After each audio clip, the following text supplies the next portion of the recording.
Wheat की सरकार ने गेहूं पर स्टॉक लिमिट लगा दी है। क्या है कारण? सरकार के पास कितनी है गेहूं की अवेलेबिलिटी जो वो हर महीने ओपन मार्केट ऑपरेशंस के जरिए बिक्री की बात कह रहे हैं। कीमतें पहले से एमएसपी के ऊपर बनी हुई हैं, तो क्या सरकार इस कदम से कीमतों में गिरावट देखने को मिलेगी? क्या मिलों को बिना परेशानी गेहूं की सप्लाई हो पा रही है? फिर इन तमाम सवालों पर जवाब लेने की कोशिश करते हैं। हमारे साथ शिवाजी रोलर फ्लोर मिल्स के ओनर अजय गोयल मौजूद हैं। अजय जी नमस्कार, स्वागत है आपका। तो सबसे पहले तो अगर हम गेहूं की अवेलेबिलिटी की बात करें तो सरकार ने क्लियर कहा है कि इस साल रिकॉर्ड उत्पादन हुआ है, उसके बावजूद भी स्टॉक लिमिट लगाई गई है। क्या समझा जाए इस डेवलपमेंट को या इस कदम को? सरकार के हिसाब से रिकॉर्ड प्रोडक्शन हुआ है, लेकिन उनका प्रोक्योरमेंट जो है वो काफी शॉर्ट रहा है। केवल 26 मिलियन टन पर प्रोक्योर कर पाए। और आने वाले साल में भी जो है एलनीना की जो तकलीफ है, जो एक प्रश्न चिन्ह लगा हुआ है मौसम के बारे में, उसको लेते हुए भी जो है पैडी की भी जो है फसल जो है डाउट में पड़ गई है। इन सब चीजों के कारण जो है इस साल बाजार में गेहूं आई नहीं, जितनी जो है सरकार की अपेक्षा थी कि जो है इतनी बड़ी फसल है उसके सामने ना प्राइवेट रेट को मिला, ना जो है सरकार को मिला। तो अच्छा है अगर जो है गेहूं बाजार में आ जाती है, लेकिन ये जो कदम उठाया है थोड़ी सी जल्दी उठाया है। नॉर्मली जो है अभी ये स्टॉक लिमिट लगी है मेरे ख्याल से 2008 के बाद इस साल लगी है। और स्टॉक लिमिट एक रिग्रेसिव मेथड है, कोई प्रोग्रेसिव मेथड नहीं है।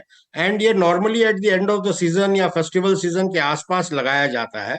लेकिन ठीक है, सरकार ने लगाया है स्टॉक लिमिट, और एक तरफ जो है ओएमएसएस सेल की भी जो है घोषणा कर दी है, जो एक अच्छा कदम है। लेकिन उन पे जो है कई तरह के उन्होंने राइडर्स लगा रखे हैं, जैसे कि कोई भी जन जो है शायद 100 टन से ज्यादा बिड नहीं कर सकता, जिससे जो है वापस एक स्पर्धा बन जाएगी उस गेहूं को जो है खरीदने के लिए। तो अब देखिए क्या होता है, कितना माल जो है फर्स्ट टेंडर में आता है उस पर निर्भर करेगा सब कुछ।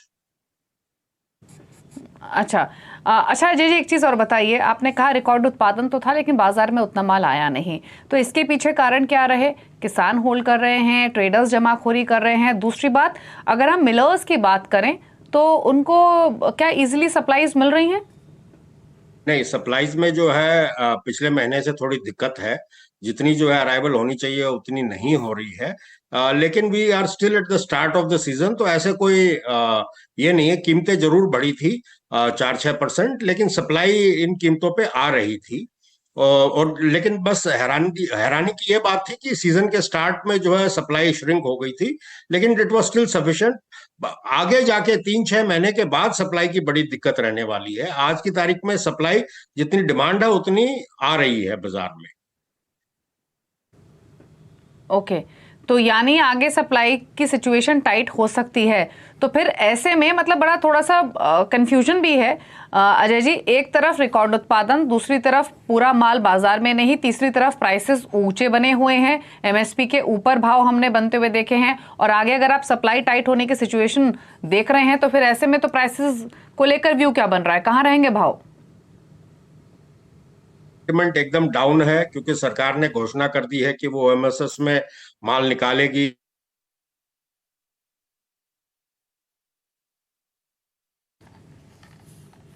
ओके, इनफैक्ट अजय जी से टेक्निकल खामी की वजह से कनेक्शन क्लियर नहीं है, उनसे रिकनेक्ट करेंगे। लेकिन अनुज, आपका व्यू क्या है? आप सुन रहे थे अजय गोयल को भी। प्राइसेस को लेकर आपका व्यू क्या है? क्या मान के चलें कि भाव ऊपर की तरफ ही रहेंगे वीट के? देखिए, सरकार ने जो प्रोक्योर किया था वीट, वो टारगेट से ज्यादा प्रोक्योर किया है। हालांकि हमने देखा था कि मार्च में जो मौसम में बदलाव हुआ था उसकी वजह से जो वीट की क्वालिटी थी वो थोड़ी सी खराब थी।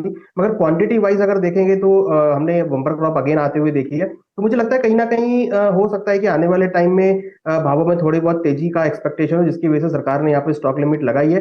बट मेरा ये मानना है कि वीट में अभी फिलहाल कोई ज्यादा तेजी आपको देखने को नहीं मिलेगी, क्योंकि जिस तरीके से मार्केट में सप्लाई है और सरकार सप्लाई कंटिन्यू करते हुए दिखाई देगी, तो मुझे लगता है कि जो भाव है वो सीमित दायरे में रहेंगे। हालांकि अगर हम नवंबर दिसंबर की बात करें ईयर एंडिंग में, तो हो सकता है कि वहां पर आपको भावों में तेजी देखने को मिले, तब हो सकता है कि भाव तेज रहे। बट फिलहाल मुझे लगता नहीं कि कुछ ज्यादा यहाँ पे लंबी तेजी आपको देखने को मिलेगी।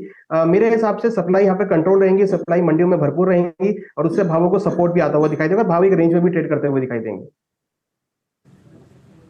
अजय जी, तकनीकी खामी की वजह से आपकी बात पूरी नहीं हो पाई थी।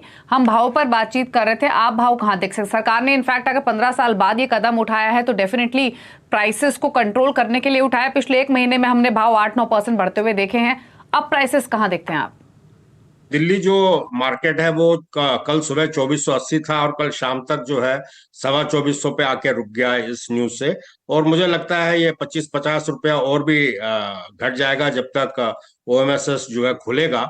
तो मुझे लगता है कि इस कदम से जो है करीबन 100 से 150 रुपए जो है बाजार डाउन चला जाए। ओके, अच्छा, यहाँ से 100-150 रुपए भाव नहीं जा सकता है। अच्छा, कितनी पॉसिबिलिटी है या कितना माल ट्रेडर्स प्रोसेसर्स के पास हो सकता है? क्योंकि कहीं ना कहीं आशंका तो है सरकार को भी कि ट्रेडर्स हो या प्रोसेसर्स हो, वो नोटिफाइड क्वांटिटी के मुकाबले ज्यादा होल्ड कर रहे हैं।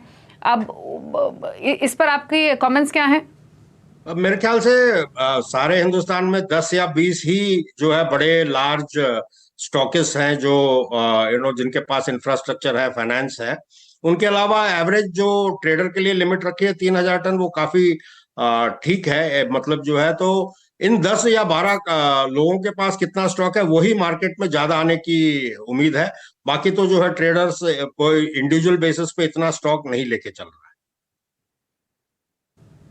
ओके, चलिए, शुक्रिया अजय जी आपका आने के लिए शो में और अपने व्यूज सभी एस्पेक्ट्स पर देने के लिए। सप्लाईज हो या प्राइसेस हो, लेकिन प्राइसेस यहाँ से थोड़े हल्के जरूर हो सकते हैं, लेकिन अगले 3 से 4 महीने जो है वो इंपॉर्टेंट रहेंगे, क्योंकि सरकार ने एक मॉनसून को लेकर भी अनसर्टेनिटी बनी हुई है, उस फैक्टर को भी ध्यान में रखना होगा। और तूर और उड़द के बाद अब सरकार ने व्हीट पर स्टॉक लिमिट लगाई है और लगभग 15 साल बाद ये डिसीजन लिया गया है। चलिए, प्राइसेस पर